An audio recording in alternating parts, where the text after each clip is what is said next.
The first bullet missed Maddie Calloway's head by half a second, just after she shoved the stranger out of his chair. She didn't know how to fire a gun. She didn't even know his name. Only a minute earlier, she had been on her knees scrubbing a stain of red wine from the thick carpet of the private dining room on the 40th floor, invisible, the way she had always been invisible, quietly counting down the hours until she could go home to the little girl waiting for her. Then she looked up. Beyond the enormous pane of glass, on the rooftop of the building across the street, a figure raised a long rifle and pressed it to his cheek. The barrel was aimed straight into the room, aimed at the man seated at the head of the table, the man the entire room had held its breath for when he walked in. The man whose 2 door guards kept their hands at their sides, as if ready to draw something at any moment. Maddie had 1 second to choose. Run. That was the wise thing. She had a child waiting at home. She owed the stranger nothing at all, but she lunged forward instead. Get down. She slammed both hands into his shoulders and threw the full weight of her body into pushing him off the chair, and in that very instant, the window behind them shattered. Glass sprayed out like hail. Shouts erupted. Guns were pulled from holsters. Bodies dropped flat against the carpet. Maddie lay there, sprawled over a complete stranger, her heart pounding like a war drum, the sharp sting of gunpowder burning in her throat. When she dared to open her eyes, he was looking at her, gray eyes, cold as tempered steel. A faint scar running along his cheekbone. They were the eyes of a man who had spent his whole life watching others tremble before him, and yet now they were fixed on the face of the woman who had just risked her life to save him, as if he could not begin to understand why. All around them, an entire empire was screaming in chaos, and the most powerful man in the city simply lay still beneath the weight of a hotel maid, a woman he hadn't even known existed 1 minute before. She had just saved his life, and she had no idea that this single moment would drag both her and her little child into a world she had never once dared to imagine. If this opening pulled you in, leave a like and a share to help the story reach more people. And don't forget to subscribe to our channel so you won't miss a moment of the journey ahead. Everything that happened afterward unfolded so quickly that later, Maddie couldn't arrange it back into its proper order. One of the 2 door guards had dropped to his knees beside them, one arm shielding his boss, the other gripping a gun and aiming it toward the shattered window. The other man barked into the radio fastened at his cuff, his voice urgent but not panicked, calling out numbers and code names she didn't understand. 3 or 4 more men rushed in through the door at the far end of the room, spreading into the corners, pulling the curtains shut, killing the lights, turning the brightly lit room from a moment before into a dim block of darkness, with only the glow of the city spilling in. All of it happened within a few heartbeats, and in the middle of that spinning machinery that seemed like chaos, the man lying beneath her was the calmest one of all. He didn't struggle to get up. He didn't shout. He only tilted his head slightly, sweeping his eyes once across the room, as though counting his men, then slowly pushed himself upright, pulling Maddie with him, because she was still frozen stiff, clinging to the shoulder of his jacket without even realizing it. His hand settled on her wrist, gently loosening the fingers that were locked tight, and it was that steady touch, more than anything else, that dragged her back into the present. Maddie startled and let go, backing away until her spine struck the leg of the table. The boss rose to his feet. He brushed a splinter of glass from the shoulder of his jacket with a motion so strangely unhurried that it was as if he'd just stood up from a dinner interrupted by noise, not from a bullet that had skimmed past the place where he'd been sitting. An older man with salt and pepper hair hurried over and began speaking in a low voice, perhaps apologizing, perhaps reporting. Rowan Vance only lifted one finger. The man went silent in the middle of his sentence. Find the firing point. Rooftop of the building across the street, east side. He's already gone, but I want to know how he got in and who let him in. His voice was deep, even, without the slightest tremor. Lock down the elevators. No one leaves this building for the next half hour, and call someone to clean this up before any outsider has time to call the police. The gray-haired man nodded and immediately turned away to relay the orders. No one questioned him. No one hesitated. Maddie stood pressed into the corner of the wall, watching the scene with a coldness crawling down her spine in a way entirely different from the fear of the bullet a moment ago. This man had just nearly lost his life, and yet the only thing that had changed on his face was that his eyes were now a little darker, a little sharper, like water freezing beneath another layer of ice. She had met wealthy guests in this hotel before, people used to giving orders and used to being obeyed. but no one had ever made an entire room move around him so smoothly, with nothing more than a raised finger. She suddenly understood that the rumors she'd heard in passing along the staff hallways weren't embroidery. She should leave. Right now, while no one was paying attention to her, while the door at the far end of the room was still open, Maddie edged step by step along the wall, her eyes fixed on the floor, trying to shrink herself back into the shadow she had always been. Posey was waiting. The little girl would wake if Maddie came home late, would ask why her mother's hands were shaking. She didn't belong in this room. She didn't belong in a world of guns hidden beneath suit jackets and orders obeyed without question. "Where do you think you're going?" The question rose softly, almost curiously, but it pinned her feet to the floor. Maddie turned around. Rowan Vance was looking straight at her, and this time there was no trace of the stunned expression from the moment when the two of them had been lying on the floor. His gaze had returned to its calm, measuring stillness, as though he were looking at something that had appeared inside a problem he hadn't yet solved. "I'm sorry," she blurted, though she didn't know what she was apologizing for. "I'm only a housekeeper. I didn't see anything. I don't know anything. I just want to go home. You just saved my life." He said it as a plain fact, not as a thank you. People usually run the other way from a bullet. You ran straight into it. "I want to know why." Maddie opened her mouth, then closed it again. She had no answer, not even for herself. "I don't know," she said honestly. Something flickered across his face, too fast for her to read. He stepped a little closer, and she had to lift her face to meet his eyes. "What's your name?" She hesitated. Every instinct told her not to say it, but under that gaze, the words came out before she could stop them. "Maddie." He repeated the name once, quietly, as if storing it somewhere for later use. "Maddie." Then he turned to the salt and pepper-haired man who had just returned. "Take her home safely. And Harlan, have someone watch the building she lives in tonight." Maddie meant to protest, meant to say she didn't need that she only wanted to disappear from here and forget everything that had happened, but he had already turned away, already stepped toward the men waiting for his orders, leaving her standing there with the strange feeling that her life had just turned down a road she had never chosen. The black car dropped her off at the mouth of the alley that led into the boarding house, and the quiet driver only gave her a single nod when she murmured her thanks, then lingered at the curb as if he'd been instructed to do so, the headlights still on, waiting until she had disappeared completely behind the door. Maddie climbed 4 flights of stairs because the building's elevator had been broken since last winter and no one had bothered to repair it, each step giving off its familiar creak, and by the time she slipped the key into the lock of her small apartment, both her hands were still trembling, not from the climb, but because whatever remained of that evening still hadn't agreed to leave her body. Inside, a night lamp cast a warm yellow glow, and Mrs. Delacroix, the elderly neighbor who always watched Posey for her during night shifts, was sitting on the old sofa, halfway through knitting a scarf. She looked up, placed a finger against her lips, then smiled softly. The little girl was very good. She finished her bowl of soup before she agreed to go to sleep. She asked about her mother a few times, but I told her Mommy would be home soon, and then she hugged her bear and drifted off. Maddie nodded, forcing a smile so the older woman wouldn't notice anything unusual, pressing a little babysitting money into her hand even though the woman kept refusing it, then walking her across the hall to the apartment opposite hers.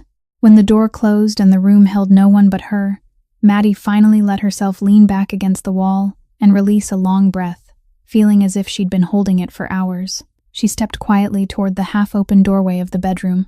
Inside, beneath the blanket printed with rabbits that had faded from being washed too many times, Posey lay curled in on herself, one hand still holding tight to the worn stuffed bear, her soft brown hair spilled across the pillow, her breathing steady and peaceful. Maddie knelt beside the bed, reaching out to brush the loose strands of hair from her daughter's forehead, and that small moment alone was enough to melt away some part of the terror still clinging inside her chest. The child was 6 years old, smaller than other children her age, her little cheeks still faintly pale, in a way that no number of good nights of sleep could entirely erase. But when she slept, her face looked so serene that a person could almost forget that inside that small chest was a heart that wasn't whole like other hearts. The doctor had explained it to Maddie when the child was only 3, using words it had taken her many nights to fully understand, that Posey's heart had a congenital defect, a small hole between 2 chambers that time wouldn't close on its own, that the little girl needed surgery to repair it before she grew any more, and everything became more complicated. They had scheduled it. This fall, when Posey turned 7 and had gained enough weight, the doctors at the children's hospital would perform the operation. It was a surgery they said had a very high success rate, a procedure that skilled hands performed regularly every week. And every time Maddie heard that, she clung to the word hope as if it were a lifeline. There was only one thing standing between her daughter and the healthy heart she deserved, and that thing was money. The number the hospital had given her was so large that the first time Maddie saw it on the paper, she had to read it again and again, 3 times, to make sure she hadn't misunderstood. Her meager insurance would cover only a small corner of it, and the rest was an entire mountain she was climbing $1 at a time, through night shifts stitched onto day shifts, through tips she tucked away inside the tin box hidden behind the kitchen drawer, through telling herself that if she just tried a little harder, worked a little more, went without a little longer, she would make it in time. She bent down and pressed a kiss to her daughter's forehead, and Posey stirred faintly, her eyes still closed, her mouth whispering "Mommy" in a dream before she sank back into deep sleep. "I'm here," Maddie whispered back, though the little girl could no longer hear her. "I'm home with you now." She sat there for a long time at the edge of the bed, listening to her daughter's breathing in the quiet room, and letting the world of bullets and powerful men drift far away from her mind, so far that she could almost believe tonight had never happened, that tomorrow she would wake up and everything would still be exactly as it had been before, small, difficult, but hers, and safe. While Maddie sat beside her daughter's bed in the 4th-floor apartment of the boarding house, nearly 20 kilometers away, inside a mansion, set behind towering iron gates and rows of trees trimmed into perfect lines, Rowan Vance still hadn't gone to sleep. He stood beside the large window of his study on the 2nd floor, an untouched glass of amber liquor held loosely in his hand, looking out over the dark courtyard, where the shadows of guards moved silently along carefully calculated patrol routes. His left shoulder ached dully where it had struck the floor when he was shoved down, but physical pain wasn't what kept him awake. He had lived too long in a world where death was a possibility written into every meeting, where every door he stepped through had someone go ahead to inspect it first. Every dish placed before him had someone taste it, and every person who came near him carried a motive he had to uncover before they had the chance to speak. In that world, he understood the rules of the game. People feared him, people obeyed him, people flattered him, and when given the chance, people betrayed him. Those were reactions he could predict, classify, and guard against. What he hadn't been able to predict, what kept circling back through his mind for hours afterward, was the image of a thin woman in a housekeeping uniform. A woman who didn't know him, who owed him nothing, who had no reason on earth to risk her life for him, yet had thrown herself straight into the path of a bullet to shove him out of the line of fire. People didn't do that. In the experience of his entire life, no one did that. His bodyguards did it because that was the job they were paid to do. The men under him risked themselves because loyalty was always weighed against benefit. But that woman had nothing to gain and everything to lose. And still, she had done it. A knock at the door cut through his thoughts. Silas stepped in, a man a few years younger than him, with the unhurried walk of someone who had long been accustomed to entering this room. The right-hand man Rowan trusted more than anyone else in the organization, the only person allowed to carry a gun while standing in front of him. "Harlan's men finished sweeping the rooftop of the building across the street," Silas said, placing a thin folder on the desk. "Professional sniper. Clean entry and exit. He left nothing behind except a few shell casings. We're tracing it, but it'll take time." Rowan nodded without turning around. "And the woman?" There was a very brief silence, so brief that if Rowan hadn't spent years learning to read every pause in the men beneath him, he might not have noticed it. "What do you want to track her down for?" Silas asked, his voice still light, almost concerned. "She's just a housekeeper who happened to be there. Luck, that's all. I think you should forget about her. The fewer outsiders tangled up in our business, the better, especially right now, when we still don't know who was behind tonight's attack. A strange face showing up around you will only add trouble." Rowan turned, set the glass of liquor down on the desk, and looked at his right-hand man a moment longer than usual. The advice was reasonable. It fit every rule of caution he himself had taught the people under him. He should have nodded and agreed. "Find her name," he said, his voice leaving no room for argument. "Find out where she lives, what she does, who she has. I want to know everything about the woman who put her own life between me and a bullet. And Silas, I'm not used to owing anyone a debt, especially a debt I haven't yet understood why I have." Silas looked at him for another second, then smiled and bowed his head to accept the order as he always did. Yes, I'll handle it. The door closed behind him, and Rowan turned back toward the window, completely unaware that the man who had just accepted the order to find Maddie was also the very man who had a reason to hope she would never be found. It took less than 2 days for Silas's men to place a file on Rowan's desk, filled with the woman's full name, address, workplace, and circumstances, and it took Rowan one more afternoon to decide that he would go find her himself, instead of sending someone with money, the way he usually handled every other debt. Maddie was wiping down a row of tables in the restaurant, on the ground floor of the hotel, when she looked up and saw him standing there, with no bodyguards flanking him, no showy air from that night, just one man alone in a dark suit, and her whole body instantly went rigid, as if someone had poured ice water over her. She glanced around, afraid someone might recognize him, afraid of the trouble his presence could bring, then hurried toward him and lowered her voice. You shouldn't have come here. If my manager sees you, if anything else happens here, I'll lose my job. Then we'll speak quickly, Rowan replied, his voice calm, as if this place belonged to him rather than being the place where she sweated to earn her living. He drew a thick envelope from inside his jacket, set it on the table she had just wiped, and pushed it toward her with 2 fingers. I'm not used to owing debts. You did something very few people in this world would dare to do, and I pay what I owe. There's enough in here for you never to set foot in this hotel again if you don't want to. Take it. Maddie looked down at the envelope, and for one very brief moment, she saw everything that money could become. Posey's mountain of hospital bills suddenly seemed lower. The long night shifts suddenly seemed shorter. The tin box hidden behind the kitchen drawer suddenly no longer had to count every single dollar. She saw all of it, and then she pushed the envelope back toward him. I can't take it. Rowan frowned. And for the first time in their conversation, something was not unfolding according to the script he had imagined. Do you know how much is in here? I don't need to know, she answered. And though her voice was soft, it didn't tremble. If I take that money, then what I did that night becomes something else. It becomes a transaction. You pay, I accept, and that's the end of it. Both sides are even, but I didn't save you to be paid. I did it because in that moment, I couldn't stand there and watch a person die right in front of me without doing anything. If you give me money, you'll take away the only thing that made it mean something. Rowan stood still. In an entire lifetime spent among people who always wanted something from him, people who calculated how much advantage they could squeeze out of any connection with him, he had grown used to one simple truth, that everything in the world had a price, and his job was only to find that price and pay it.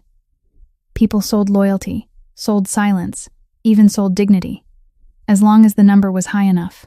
Yet the thin woman standing before him, the woman he knew from the file was carrying a debt that could drown her whole life, had just pushed that lifeline back without blinking, not because she didn't need it, but because she believed some invisible thing was worth more. You're a strange woman, Maddie, he said at last, and this time there was no command in his voice, only something close to honest curiosity. Most people would have snatched this envelope before I even had the chance to put it down. Maybe so, Maddie said, picking up the envelope and placing it back in his hand, closing his fingers around it with quiet firmness. But I'm not most people, and I don't sell what I've already given freely. Thank you, but I have to get back to work. She turned away, took up the cleaning cloth, and continued the work she had left unfinished, as if the conversation had never happened, leaving the most powerful man in the city standing there with an envelope in his hand, and the entirely unfamiliar feeling that, for the first time in many years, he had just encountered something his money couldn't touch. The next morning, Maddie had barely put her purse into the employee locker when someone told her that the manager, Garrett Brandt, wanted to see her immediately in his office, and the tone of the messenger's voice alone was enough to make her stomach tighten. Garrett was the kind of man who enjoyed the small scrap of power his position as night shift manager gave him, the kind of man who always found some fault to dock wages over, some rule to remind people of, and the way he looked at housekeeping staff like her made it clear that in his eyes they were only slightly above objects. When she stepped inside, he didn't invite her to sit. He only leaned back in his leather chair, tapping his pen against the desk. Do you know how many times I had to explain myself to upper management that night, Calloway?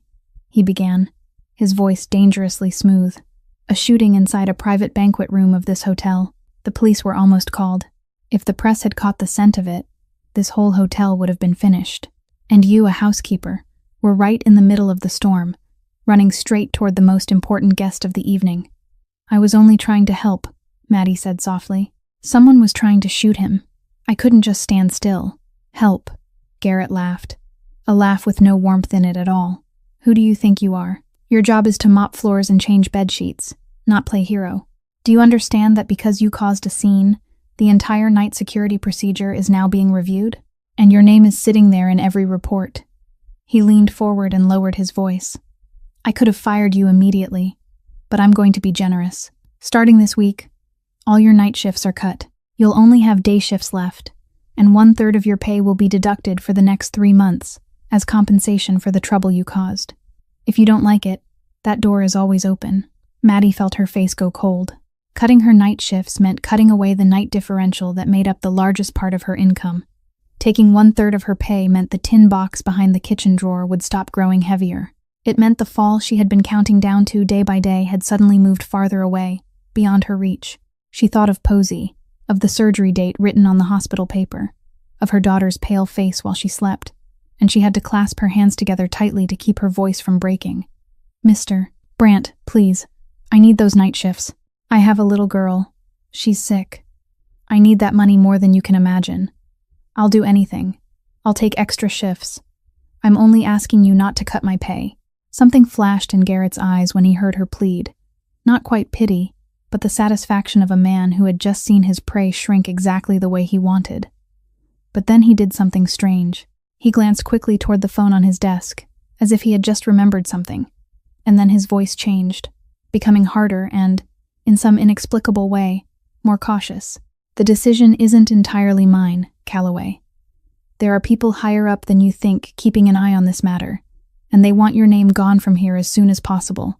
I'm only trying to keep you employed. You'd better know your place."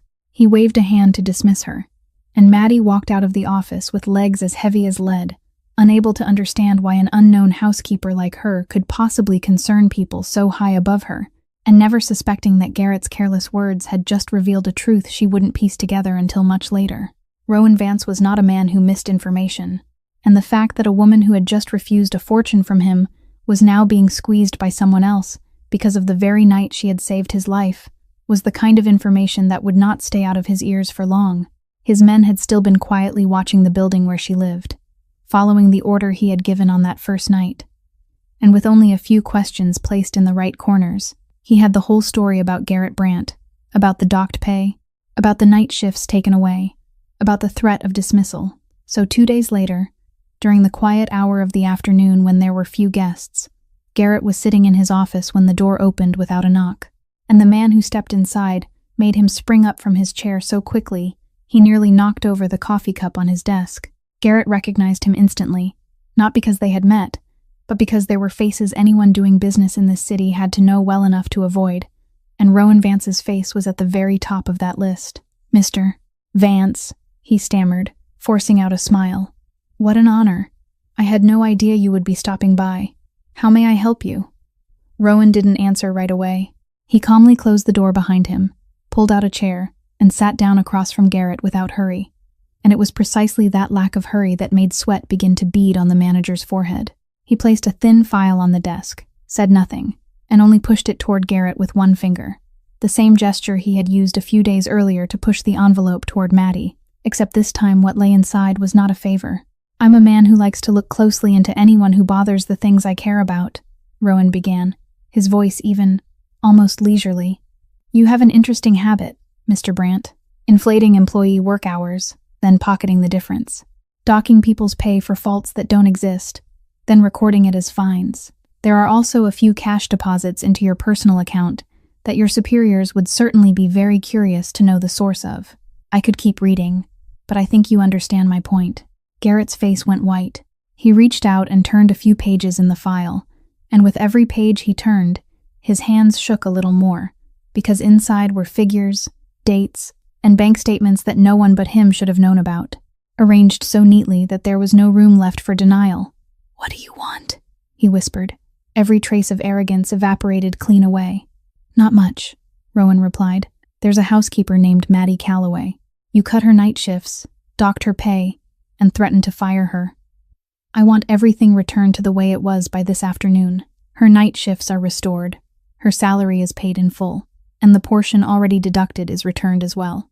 More than that, from this moment on, if I hear even one word that she has been given trouble in this place, whether by you or by anyone you think is standing behind you, this file will be on the desk of your superiors, the tax authorities, and a few other people you won't want to meet. One nod from me, Mr. Brandt, and everything you have will be gone. Do you understand? Garrett nodded again and again, sweat already soaking the collar of his shirt. I understand. There won't be any more problems. I promise. Rowan stood, buttoned his suit jacket, and before turning away, he paused for a moment. One more thing. I heard you mention people higher up who wanted her gone. I'd very much like to know who they are. Garrett opened his mouth, then closed it again, real panic flashing through his eyes, as if the fear of the man standing before him was still less than the fear of someone else. I don't know. Truly. It was only a few phone calls. They didn't give a name.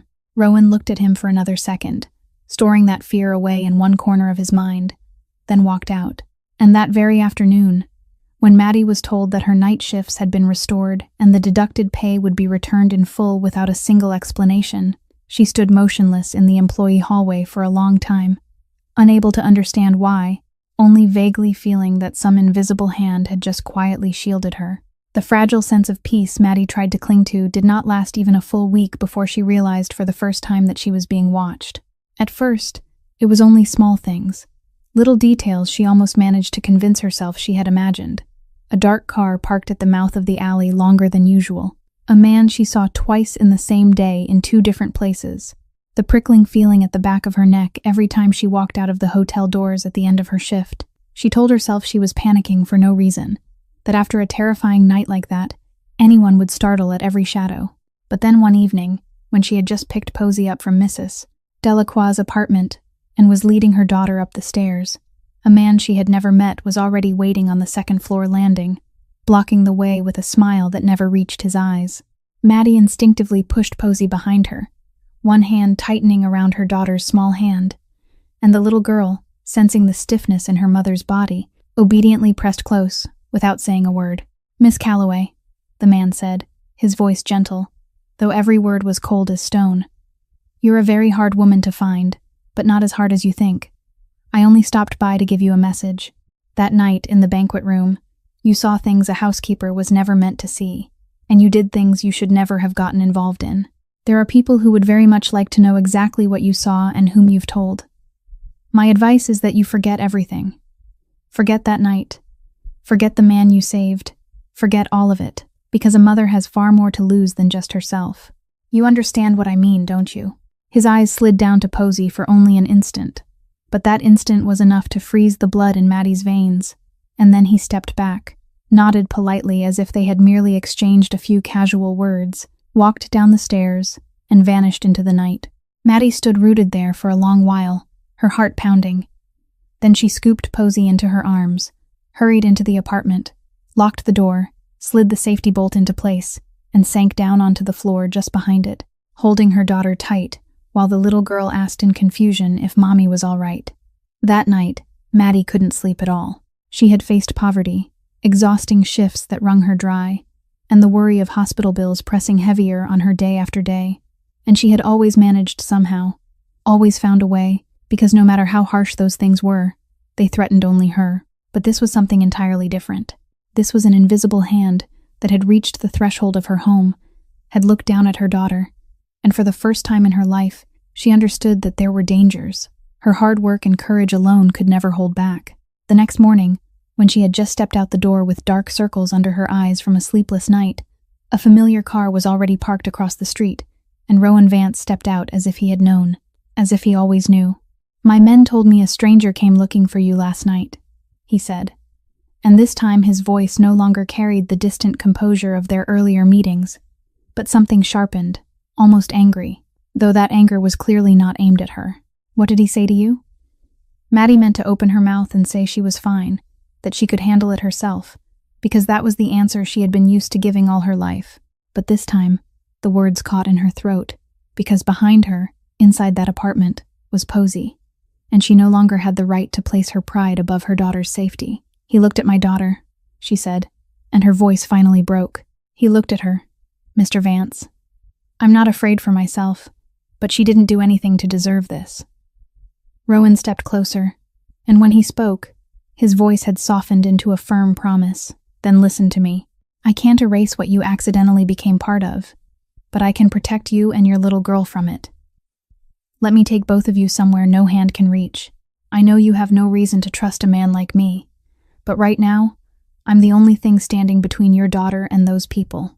And Maddie, forced for the first time in her life to place her fate in someone else's hands, looked into those gray eyes for a long moment, then gave a small nod. Rowan Vance's mansion sat at the end of a tree-shaded road in the northern outskirts of the city, behind tall gates and a front yard so wide that Maddie thought her entire boarding house could have fit inside it with room still left over. And when the car rolled through the gate and onto the white gravel drive, she sat silently beside the window, one hand still holding Posey's, unable to believe that places like this existed only a few dozen kilometers away from her world. Everything here gave off a quiet, imposing grandeur. The pale stone walls, the windows that reached from floor to ceiling, the rows of trees cared for down to every leaf, and inside were vast rooms with soaring ceilings and polished stone floors so glossy that Maddie was almost afraid to step on them, her old worn shoes looking painfully out of place against that surface. She stood tucked into the middle of the foyer, her shoulders drawn in slightly with the habit of someone who had spent her whole life making herself smaller in spaces that didn't belong to her, and she tightened her hand around her daughter's a little more, as if afraid that the poverty clinging to the two of them might stain this place. But Posey carried none of that shyness inside her. Children don't look at the world through the lens of wealth and poverty, status and shame. And with the wide, bright eyes of a 6-year-old, all she saw before her was a vast and magical place waiting to be explored. She slipped her hand free from her mother's, trotted a few steps across the stone floor, lifted her face to gaze at the crystal chandelier hanging high above, then giggled when she saw tiny flecks of light dancing across the wall. Then she spun around, ran toward a large window that looked out over the garden, pressed her whole little face to the glass, and cried out that there was a red bird perched on a branch outside.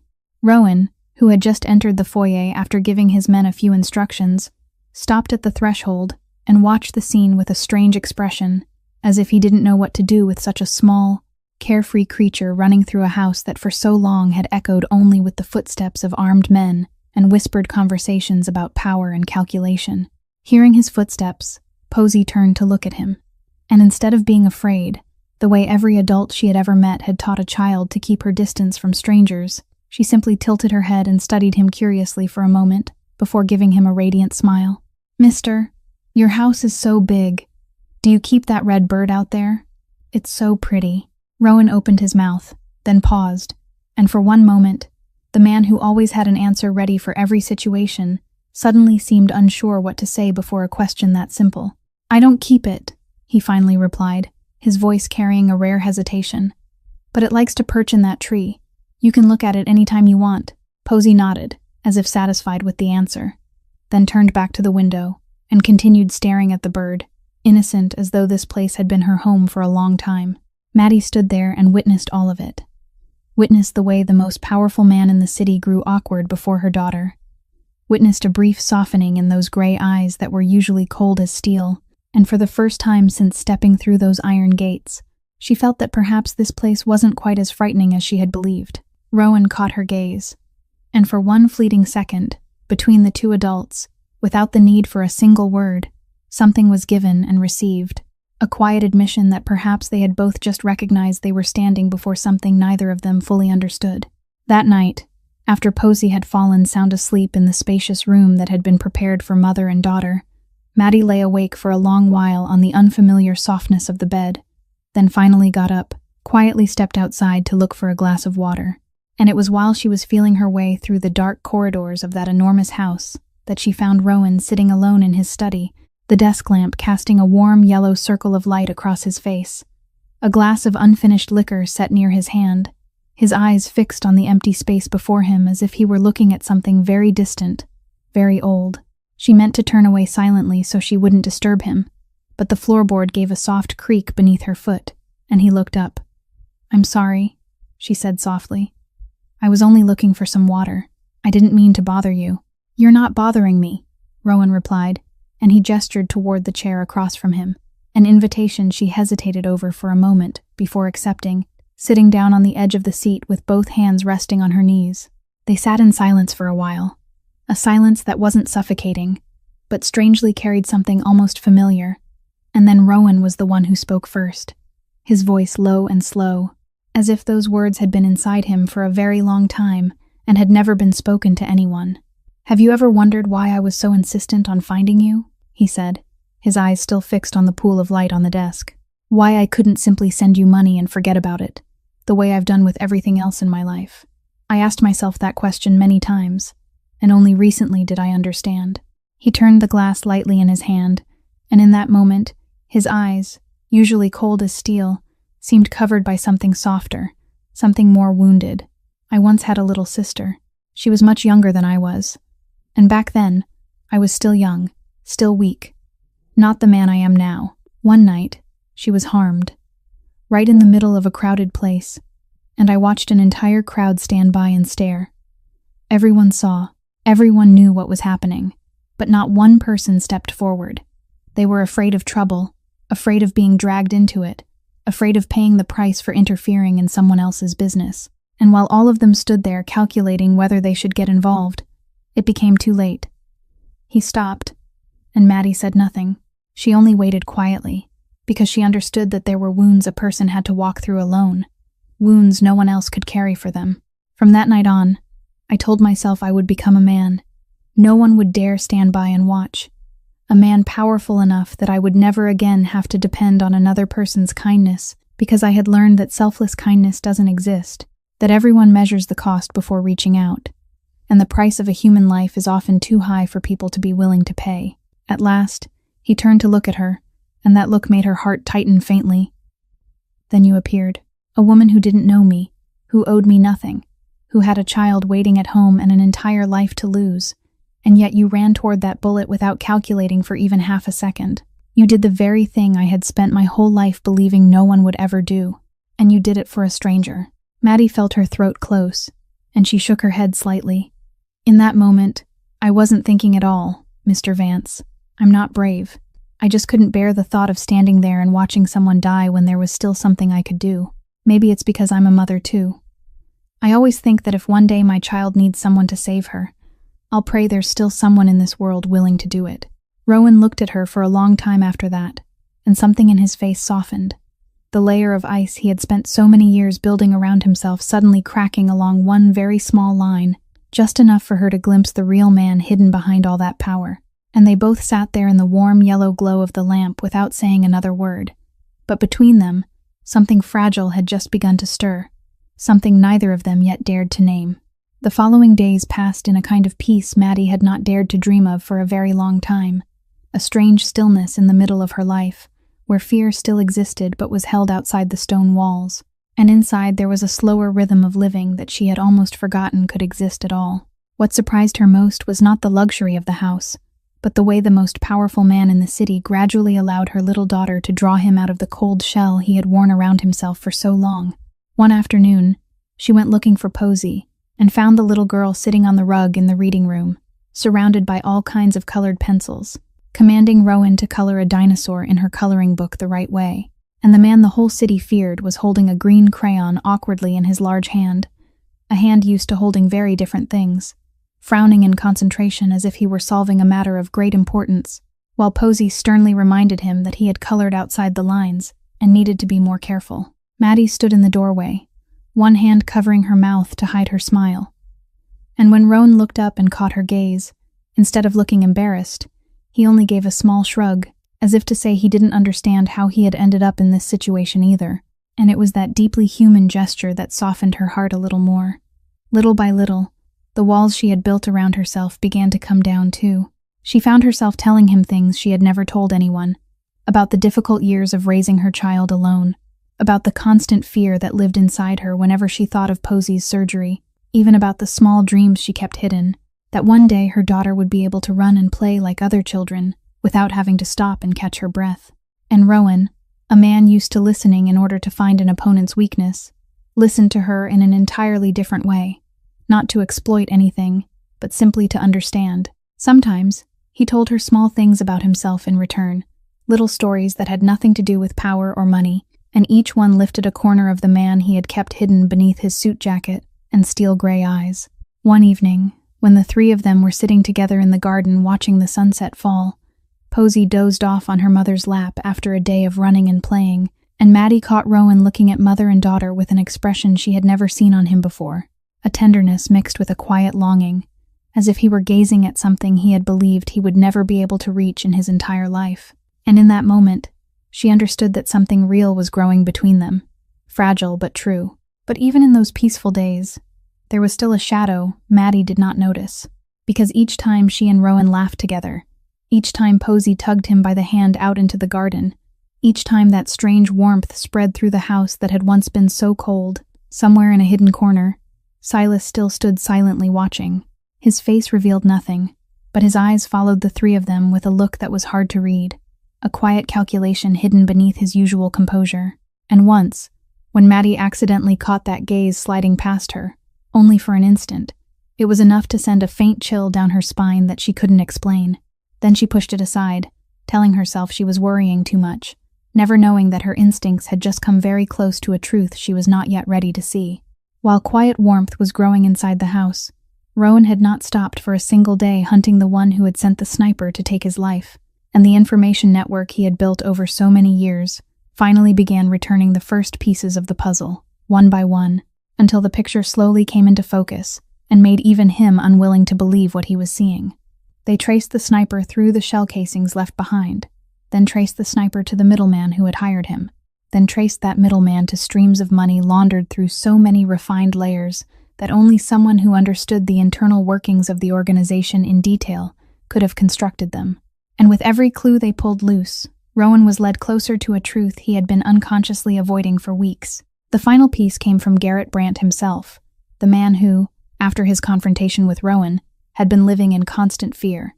And when Rowan's men came for him again, he confessed everything with something almost like relief, that the calls ordering him to make trouble for Maddie, the reminders that someone higher up wanted her gone, all of it had come from one single number. And when Rowan had his people trace that number back, it led straight to the one man he had trusted more completely than anyone else in the world, Silas.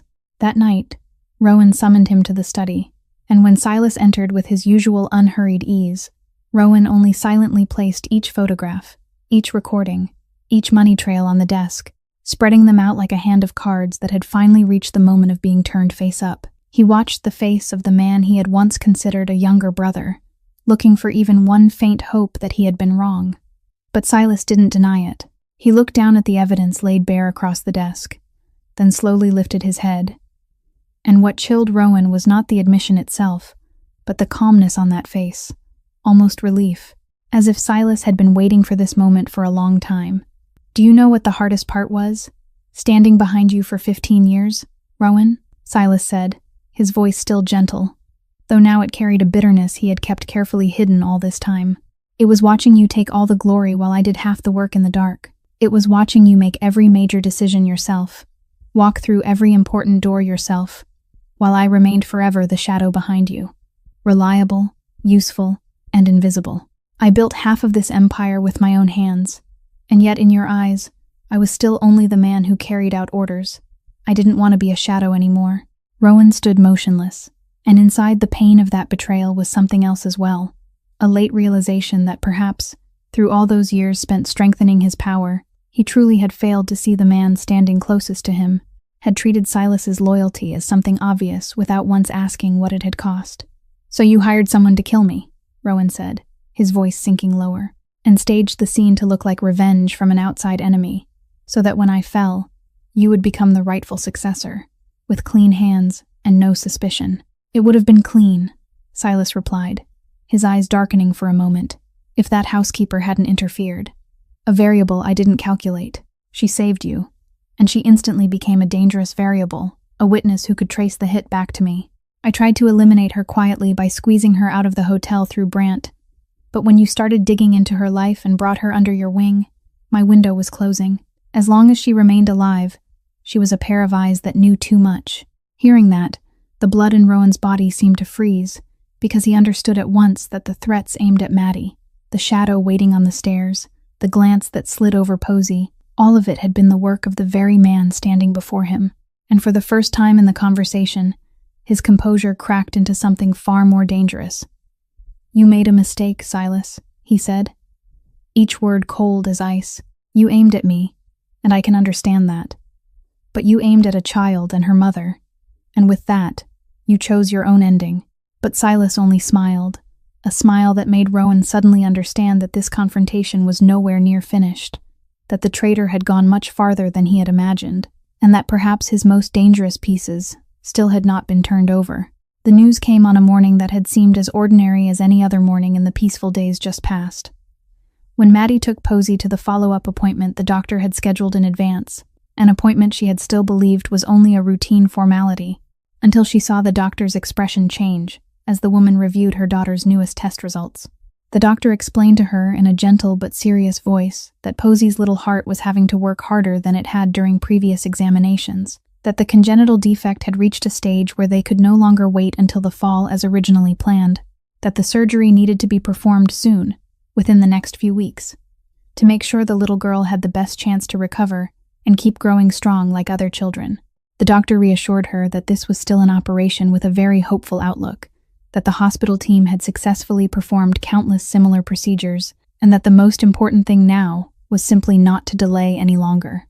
Maddie sat there, holding the hand of her daughter, who was cheerfully swinging her legs on the examination chair without any idea what the adults were discussing, and she nodded, trying to smile, trying to keep her voice steady as she thanked the doctor. But inside her chest, an entire storm was rising, because sooner meant she no longer had the months to save money that she had been counting on. It meant the mountain of hospital bills she had been climbing $1 at a time had suddenly risen right in front of her, higher than ever and closer than ever.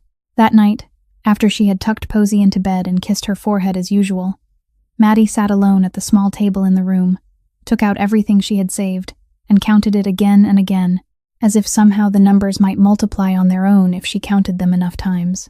But no matter how she arranged them, the distance between the money she had and the money she needed was still an abyss she could see no way to cross in a few short weeks. For the first time after so many years of forcing herself to be the steady place her daughter could lean on, Maddie lowered her head into her hands and let the tears she had always hidden finally spill out, not because she was weak, but because she had been strong for too long, and this time that strength still seemed not to be enough.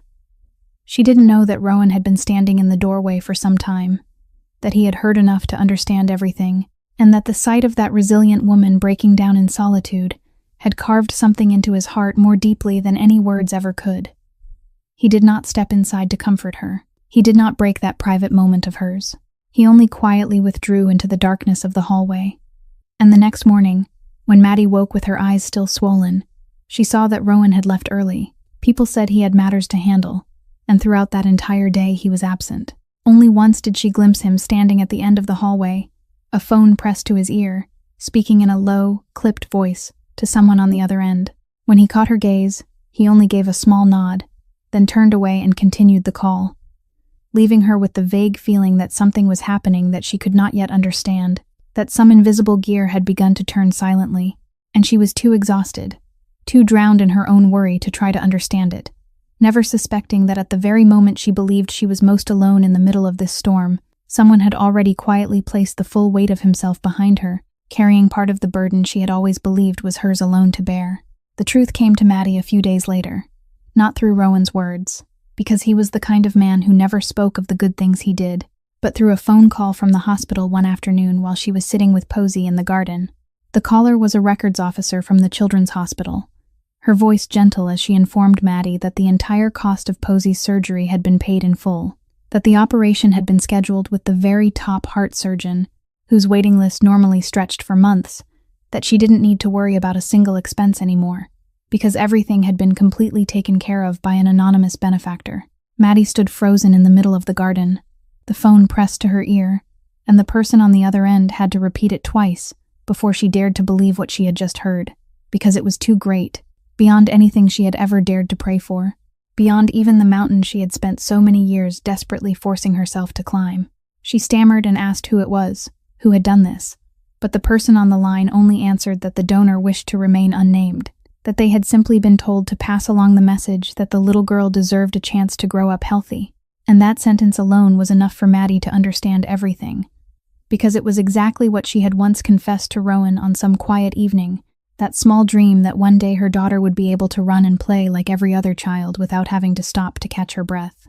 She lowered the phone, her legs giving way, and she found him in the study, where he was standing beside the window just as he had been on that first night when she had happened upon him alone. And when he turned and saw her face soaked with tears, he understood that she knew. "It was you," she said, her voice breaking. "You paid for all of it. You arranged everything. You did it without saying a word to me." Rowan did not deny it. He only looked at her in silence, and when he spoke, his voice was low and strangely gentle. "I didn't want you to feel indebted to me. That's why I didn't tell you. You refused my money once because, to you, dignity is worth more than ease, and I respect that more than you know. But this isn't repayment, Maddie. This isn't a transaction. A child needs to live, and I have the means to make that happen. It's as simple as that." Maddie stepped toward him, and every barrier she had built between them for so long, every layer of caution, every distance between her world and his, all of it suddenly collapsed in that moment. "This whole city is afraid of you," she said through her tears. "People have told me what kind of man you are, how ruthless you are, how terrifying you are, and yet you're the only person in the world who stood behind me when I fell apart. The only person who reached out a hand without asking for anything in return. I don't know how to understand you anymore, Rowan." "Then don't try to understand," he replied. And for the first time, he lifted his hand, hesitated, then gently wiped a tear from her cheek with a tenderness that perhaps even he hadn't known he possessed. "Maybe I am the man people say I am, but when I'm with you and the little girl, I feel like someone I lost a very long time ago, someone I thought had died completely inside me. You gave that back to me, Maddie, without even knowing it, and in that silent room, beneath the fading afternoon light pouring through the large window, two people from two worlds that seemed never meant to touch finally stood there with no boundary left between them, no caution left, only two hearts realizing that amid all the wreckage and danger of life, they had found each other. Posey's surgery day finally arrived, and that morning at the children's hospital, the little girl was taken into the preparation area under the devoted care of an entire team of the finest doctors and nurses, surrounded by kind faces. Maddie held her tightly before they took her away, telling her that Mommy would be right here waiting when she woke up, that when she opened her eyes, her heart would be healthy, and she would be able to run and play as much as she wanted. And Posey, brave in the way only children can be, smiled and nodded, then waved goodbye to her mother before the doors to the operating area closed, leaving the little girl safely in the hands of those who would heal her. Rowan had arranged for two of his most trusted men to stand watch outside the operating wing, and he had intended to stay beside Maddie through the entire wait. But just then his phone rang, and the voice on the other end made his face harden. It was Silas. He said he had something Rowan cared about very much, and when Rowan turned around, Maddie was no longer in the hallway where she had just been standing. The truth was that only a few minutes earlier, when Maddie had stepped out to the hospital's courtyard parking lot to get a breath of fresh air and escape the suffocating anxiety of the waiting room, someone had ambushed her from the shadows. Before she could scream or react, she was forced into an unmarked vehicle and driven away from the hospital to an old abandoned warehouse in the industrial district on the edge of the city, where Silas was already waiting with the frighteningly calm smile of a man who had calculated every move. He had chosen the exact time, the exact moment when Rowan was most distracted, most bound in place, to strike. But what Silas hadn't expected, just as he hadn't expected that night in the banquet room that a housekeeper would dare run into the path of a bullet, was that the woman sitting before him was not someone who gave up easily. Maddie understood very clearly that her life was the only card Silas had to force Rowan's hand, that as long as she still had value, he wouldn't harm her yet, and that her task now was not to weep and beg, but to buy time, as much time as she could, so Rowan could find her. So instead of panicking, she forced herself to breathe more slowly, and she began to talk. She asked Silas questions, pretending to be curious, pretending she wanted to understand, pressing on the very wound he had exposed, asking whether he had endured too many years in the shadows, whether he felt he had never been given the recognition he deserved. And Silas, who had carried that bitterness for far too long without ever having anyone listen to it, was drawn into explaining himself more than he had intended. Every minute that passed inside his story was another precious minute Maddie managed to seize. At the same time, while she spoke, she quietly observed the warehouse around her, memorizing the positions of the exits, counting his men, noticing the phone he had left loosely on a wooden crate nearby.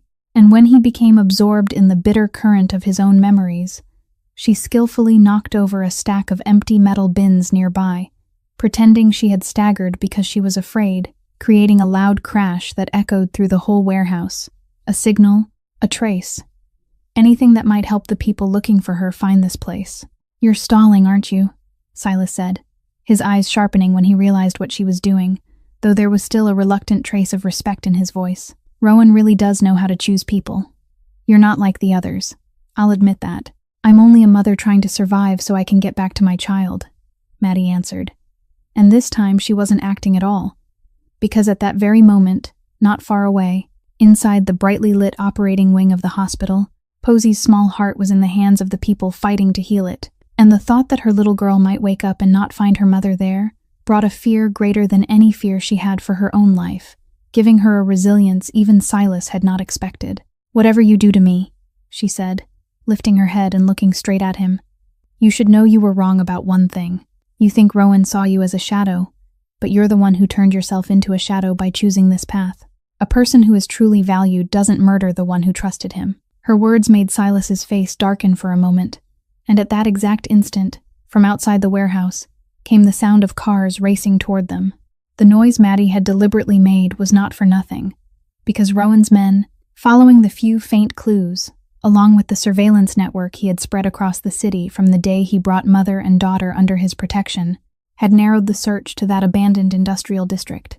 And when the cars braked hard in front of the warehouse, the first person to step out, walking ahead of even his most seasoned men, was Rowan Vance himself.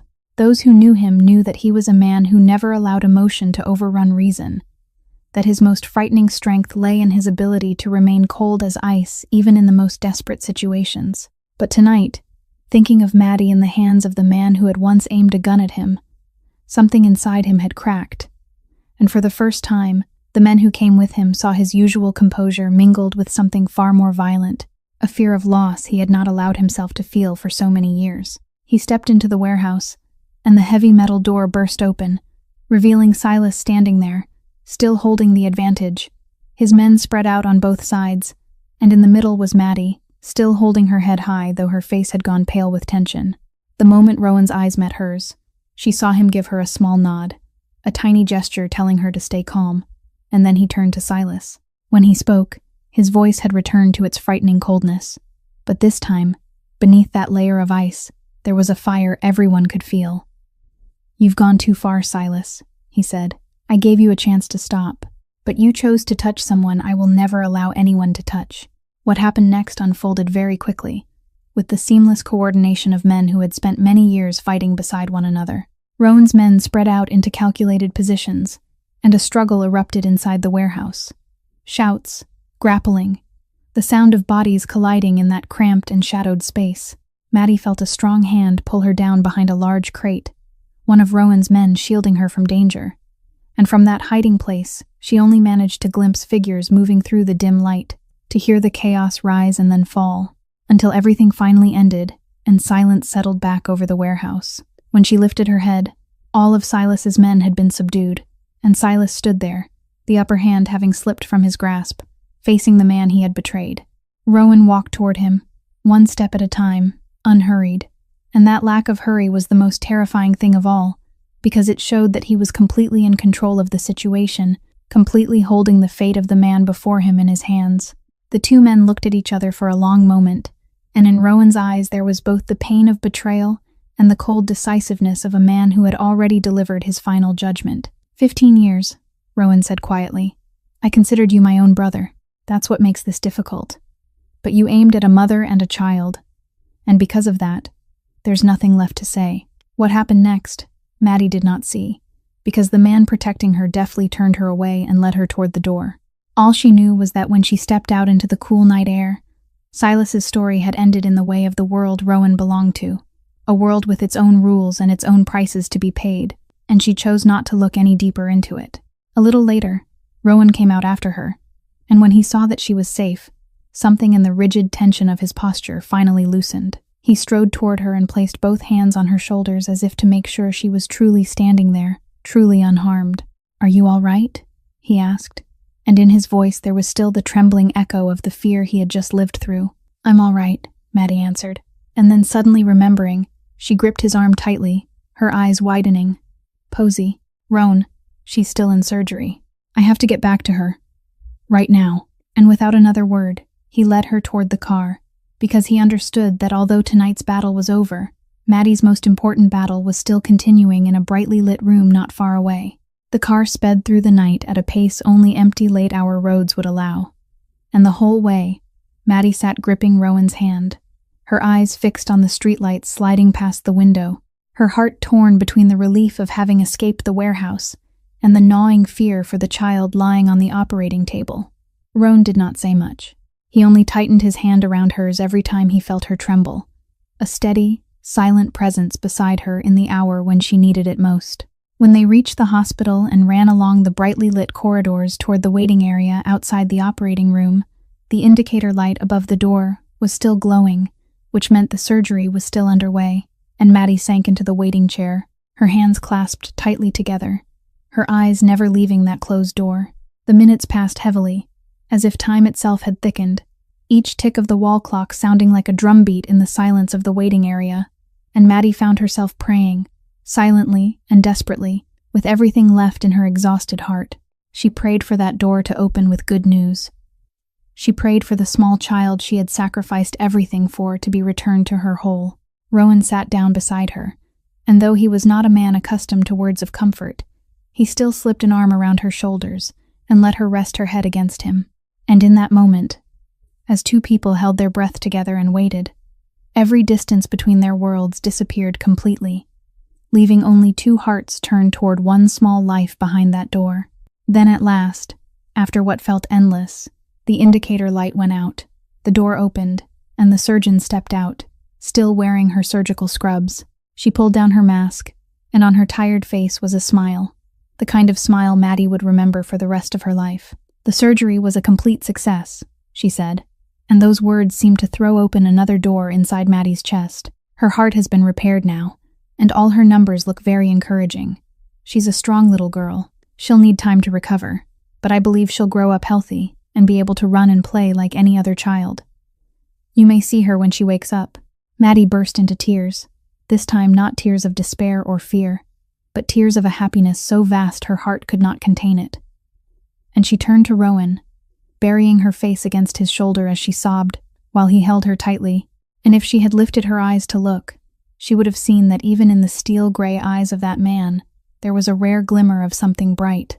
A little while later, when they were allowed in to see her, Maddie stepped carefully to the bedside where Posey was lying, and the little girl, hearing the familiar sound of her mother's footsteps, slowly opened her eyes. When she recognized her mother's face leaning over her, a weak but radiant smile bloomed on her lips. "Mommy," the child whispered, her voice tiny with exhaustion. "I woke up. My chest doesn't feel tired anymore." Maddie took her daughter's small hand and pressed it against her cheek, tears falling as her mouth smiled, and she softly answered that yes, sweetheart, from now on, you won't ever have to feel that tired anymore. You'll run fast and play as much as you want. Mommy promises. Posey smiled contentedly at that promise, then looked toward Rowan, who stood at the foot of the bed, and she gave him a small wave with her tiny hand. "Mister, come here with me and Mommy," she said, and Rowan, the most powerful man in the city, stepped toward that small hospital bed with a tender hesitation, and for the first time in many years, he felt that he belonged somewhere, that he belonged to something greater than all the power he had spent his life building. That autumn passed, then winter, and when the first rays of spring sunshine returned to warm the garden behind the mansion, Posey had fully recovered, running between the newly blooming flower beds with bright, ringing laughter that filled the air, her cheeks rosy again, her little heart now healthy, beating with the steady rhythm of the childhood she should have had all along. And every time Maddie watched her daughter run without having to stop to catch her breath, her own heart filled with a gratitude no words could ever fully hold. Her life had changed in ways she never would have dared imagine 1 year earlier, but the greatest change was not in the grand house or in the safety that she and her daughter had finally found. It was inside Maddie herself, the woman who had once been used to folding herself into a shadow in rooms that didn't belong to her, who had grown used to lowering her head and making herself small just to survive, now stood with her back straight. She had learned to raise her voice. She had learned that a person's worth had never been measured by the uniform they wore or the money in their pocket, but by what they chose to do when no one forced them to do it. As for Rowan, the man whose name had once been spoken across the city with fear, was also quietly rewriting his own story, step by step dismantling the darker parts of the empire he had inherited, gradually moving his affairs onto cleaner and more transparent paths, closing the old chapters he no longer wanted to belong to, because he had found a reason to become better than the man circumstance had shaped him into. And that reason was sitting right in front of him in the sunlit garden, smiling as she watched her daughter play. He no longer looked at Maddie as someone he needed to protect, or as a debt he had to repay, but as an equal, as the woman who had taught him that true strength did not lie in the ability to make others afraid, but in the courage to remain kind in a world that was always trying to wear kindness down. And when she caught his gaze across the yard, she no longer looked down and turned away as she once had. She simply smiled back, the smile of two people who had walked through storms together and found in each other a home they had both believed they would never have. The story of Maddie and Rowan, in the end, is a story about the simplest and deepest truth in this life, that kindness given without expecting anything in return has the power to reach even hearts that seem to have turned to stone, that no one is invisible, and no life is too small to change another person's entire world, and that human dignity is something no one can grant or take away, because it has always lived in the way we choose to treat one another. If today's story has touched your heart, please subscribe to our channel, leave a like, and share this video with the people you love, so that each day we can continue listening together to meaningful and heartwarming stories about human kindness. How do you feel about Maddie and Rowan's journey? What part of this story moved you the most? Please leave a comment below and share what you feel from the deepest place in your heart, because we always cherish and look forward to reading every line you share with us. Thank you for spending your time with us until the very last moment. May you and the people you love always be blessed with abundant health, and may your life be joyful, peaceful, and filled with happiness every day. Goodbye for now, and see you again in the next stories.